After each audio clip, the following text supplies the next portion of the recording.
Oh, hello, friends. How's it going? Happy Friday. So one question that we get asked over and over again is, what kind of new DSLR should I get?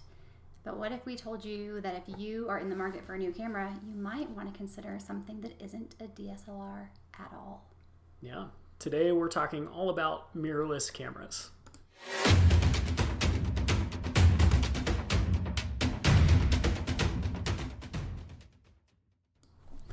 Hey guys, if we haven't met before, I'm Graham. I'm Ashley. And we are the Scobies. We are wedding and elopement photographers based in the beautiful state of Colorado, where it just snowed on us. Oh my gosh.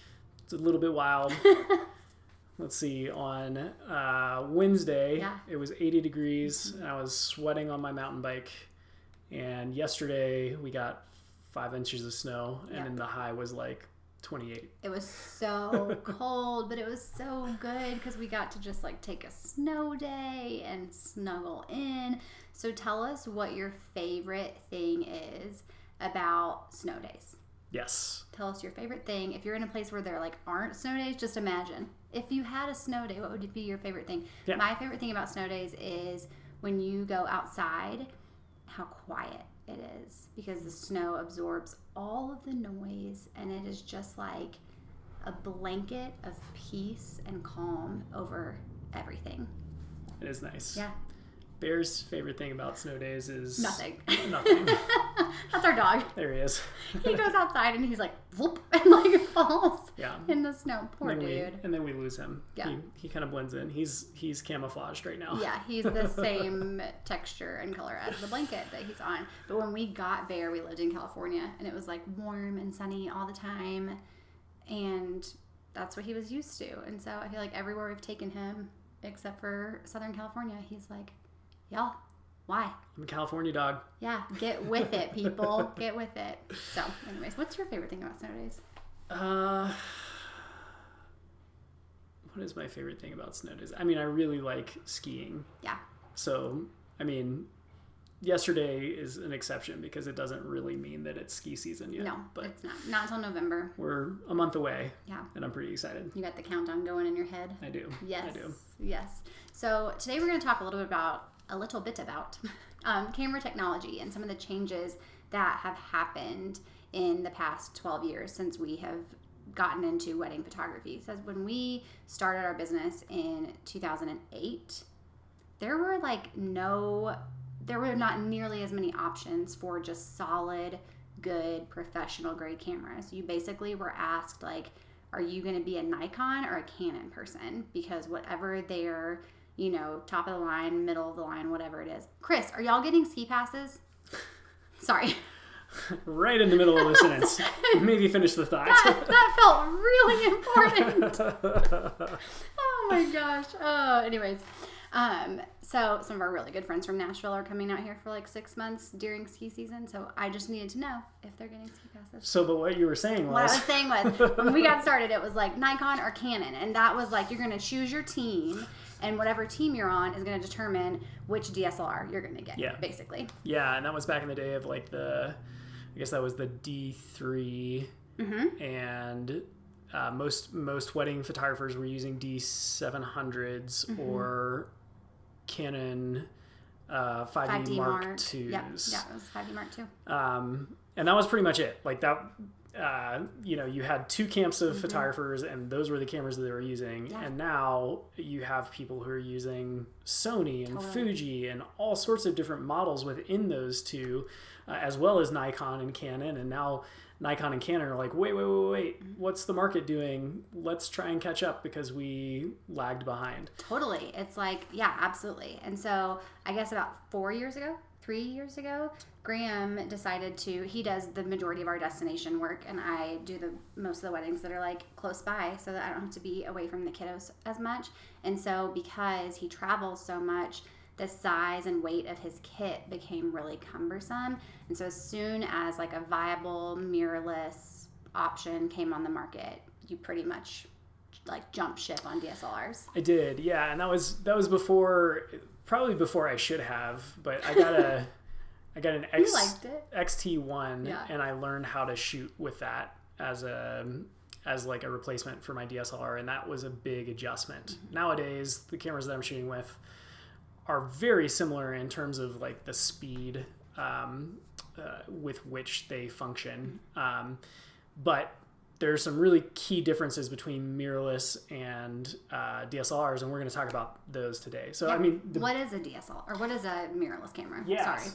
Well, I mean, it would help to define both, right? Okay. So, this is a DSLR. This is Ashley's Nikon D750. And if you look inside here, take the lens off, there is a mirror right there. So when you take a picture, that mirror very momentarily flips up out of the way, and that light goes through to your sensor, falls on your sensor, and that's what creates the exposure within the camera. So with the DSLR, your sensor is only being exposed to light as long as your shutter speed is, basically. Yeah. When you're looking through the viewfinder of a DSLR, you're looking through a prism that bounces off of the mirror that goes through the lens. So you're seeing what you get through the lens, but you may have noticed that when you change your exposure, it just looks the same through the prism, right? Because all you're not seeing like a live view of the exposure that you're taking. You're just seeing light that's reflected through the lens, up through that mirror, and through the prism into your eye. So you either have to kind of chimp, which is like look at the back of your screen after you've taken a photo, or you have to just think in your head, I know that I'm underexposing this by 2 stops, overexposing it by 2 stops, so that's what it's going to look like after the fact. By using the meter, which we talk about in one of our videos that you can find on our YouTube channel, which I should mention, if you're watching this on Facebook, we do have a YouTube channel where we highly recommend that you go over there and hit the little subscribe button and the bell. That way you know every time we go live, every time we put new videos up, and it's much more searchable so you can find the exact topics that you're looking for. Highly we have recommend. A lot of videos over there now. So 10 out of 10 recommend.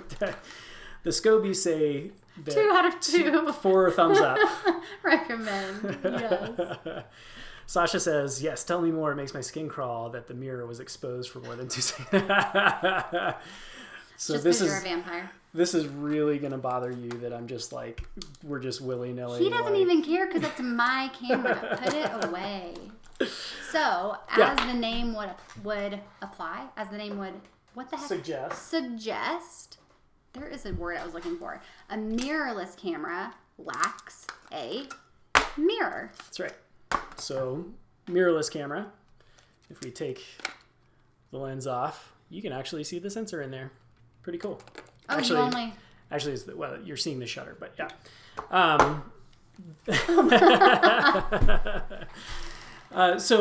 The mirrorless cameras, the way that it works when you look through the viewfinder is that light is actually coming through the lens and hitting the sensor, and then there is a digital viewfinder in here and on the back of your camera where you can see exactly what the camera is seeing, essentially. So you can set your mirror. This is cool. Look at that face. Look how tiny my head is. That face is so good. You can see the exposure change when I stop down the aperture. Mm-hmm.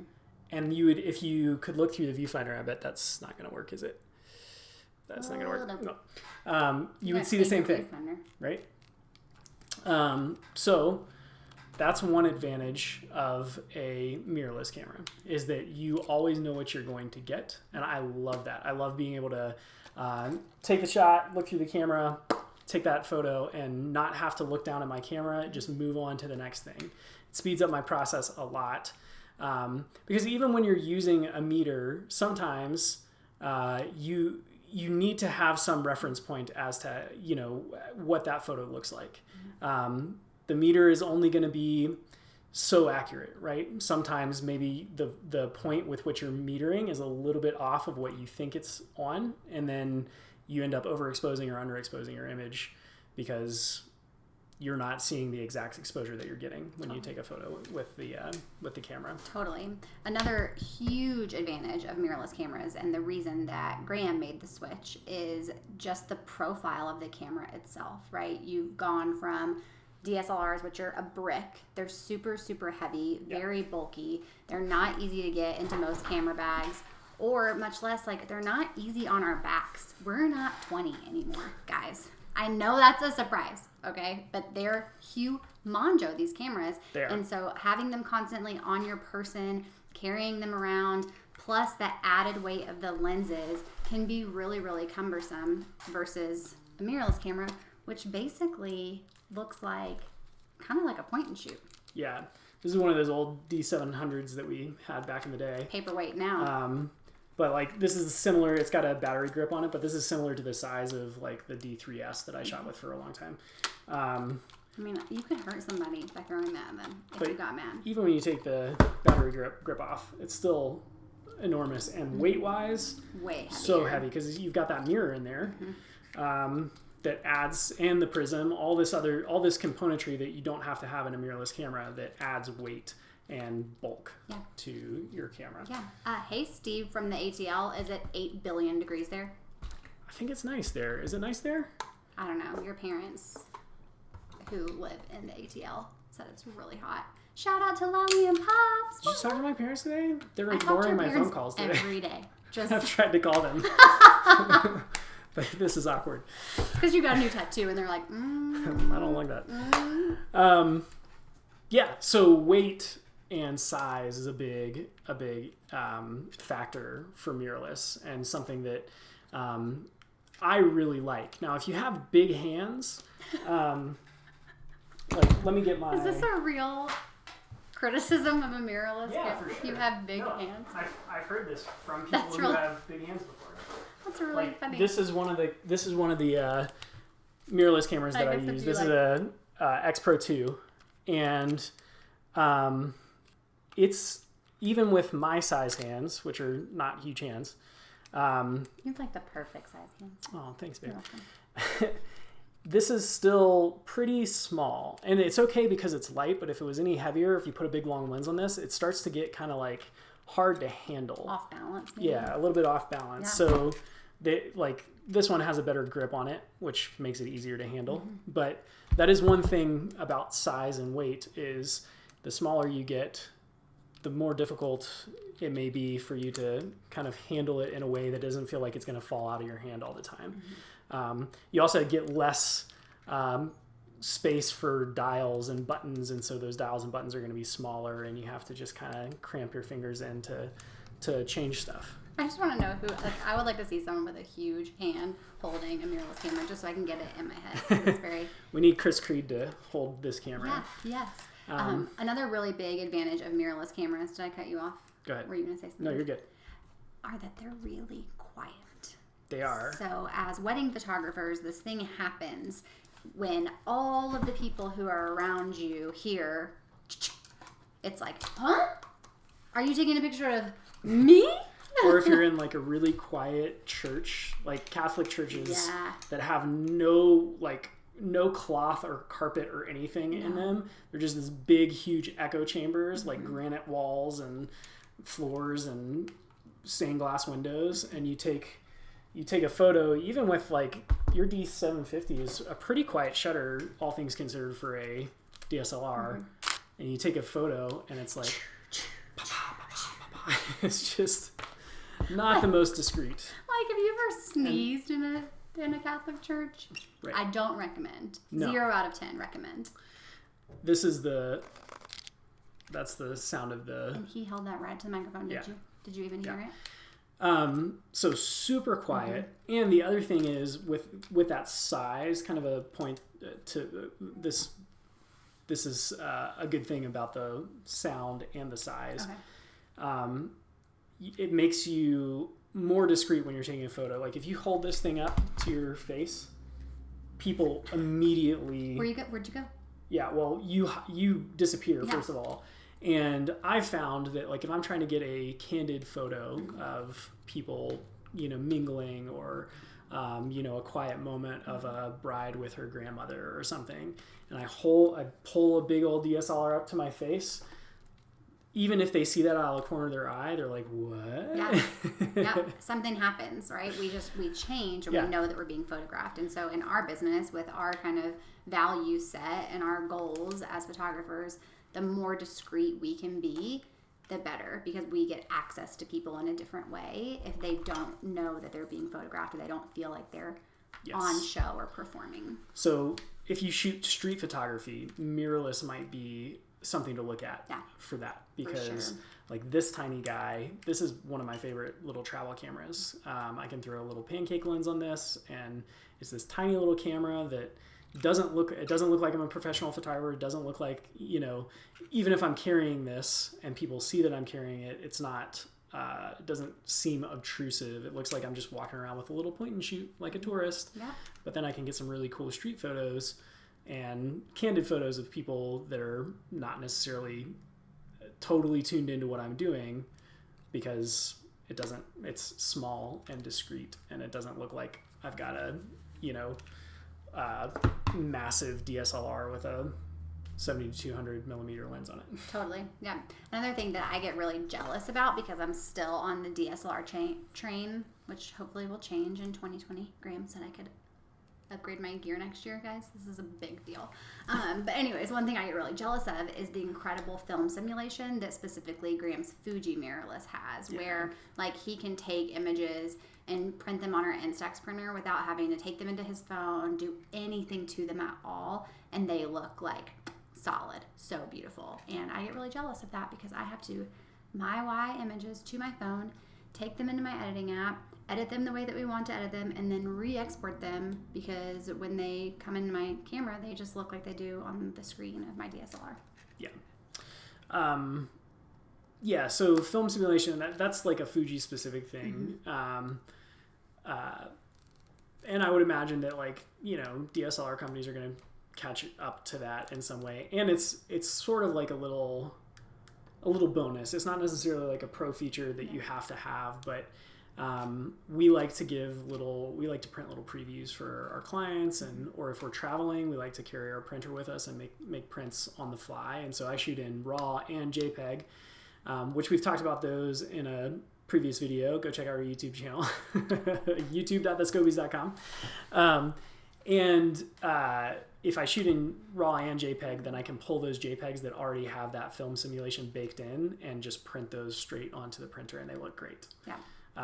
So definitely a feature that I really like on the Fujis. Yeah. Now, when mirrorless cameras started to become a thing, there were a number of camera companies in the game. Panasonic was making mirrorless. Fuji jumped into the mirrorless game pretty early. Sony jumped in. And so when you, for the past few years, when you heard people talking about mirrorless cameras, the two front runners were Sony and Fuji. That is starting to shift and change. We've seen Canon this year came out with an attempt at a mirrorless camera. I haven't read much that's like overwhelmingly positive about it. But they tried. Nikon has put out a few mirrorless cameras, and they actually are being reviewed really well. Yeah. The Z series, so the Z6 and the Z7, or Z if you're not from America. The Z6, and all the camera reviewers call it Z. Oh, are they British? They're from all over the place. They're just not from America. Okay. I feel really silly right now, because I did not know that we were the only place that said Z. Who knew? Like in the alphabet, it's W, X, Y, and Z. Can someone corroborate this, please? It's a thing. Look it up. I will. I'm gonna. So the Z series is supposed to be really good. We're actually buying a Z6 probably. Z6, a Z6. Z.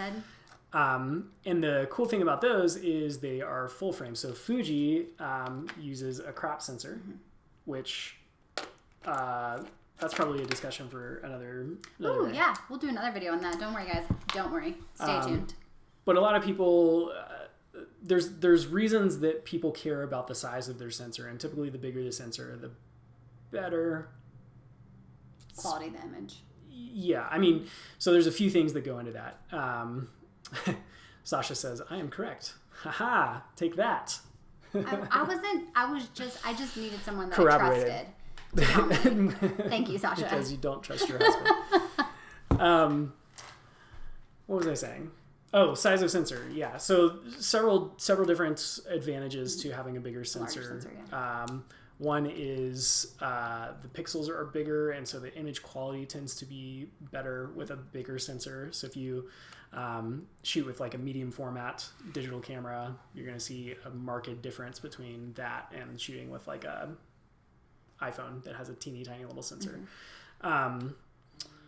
The other thing is the bigger the sensor, the shallower your depth of field can be. And the more bokeh you can achieve, which we've talked about in other videos somewhere on our YouTube channel, youtube.thescobies.com. We need a little like graphic to pop up every time I fling it on there. I think we've said it more times in this video than any other, so we're just gonna keep it going. Yeah, keep it going. youtube.thescobies.com. That's it. Yes. So with the Z series, the Z6 and Z7, I'm just going to say Z from now on, both have full frame sensors. They just released a new camera called the Z50 that has a crop sensor. Yeah. But you can, there are deals going right now where you can buy the Z6 and Z7, and it comes with an adapter for free. That's they usually sell for like $250 or something, that takes all of your regular Nikon mount. I forget what they call this mount. I can't remember now. Lenses, and adapts them to that new system. So you don't have to go and buy all new lenses. That's one thing. When I switched to Fuji, I had to go and buy a bunch of new lenses, which was, I really like their lenses, and they've been great. But had the Z series been out when I was buying Fuji, I might have looked more closely at the Nikons. Totally. Another really cool thing about mirrorless cameras that we wanted to make sure to touch on is that at this point in our industry and the technology in cameras, there's a lot of future proofing that you're doing when you're buying a mirrorless camera. So like Graham is an early adopter, always has been, always will be. I am a 90-year-old woman living in a 30-year-old's body. So I do not adopt anything early because I'm like, oh, that's not going to last. Like Blu-rays, whatever. Like I'm just going to stick with my VHS until I'm old and gray. Like that's that. I wait for something to prove itself. So like when electric cars came out, Graham put our name on the list for like, I'm pretty sure the first Nissan Leaf that rolled off the line, and we got that puppy. First, but it was pretty early. But I mean, however, at this point in the auto industry, buying an electric car is just future proofing, because we're in an age where I think Volvo, right, just said that they were going to by 2025 be an all electric car company. And so at this point, continuing to buy gas cars is ensuring that at some point in the near future, you're going to have to replace that vehicle because the technology is changing. We feel very similarly about mirrorless cameras. Graham was an early adopter on that. I've taken the time, Sonny, to see that is actually the way that our industry is going. At this point, I would feel silly investing in a DSLR because I believe that mirrorless is the way of the future in professional photography.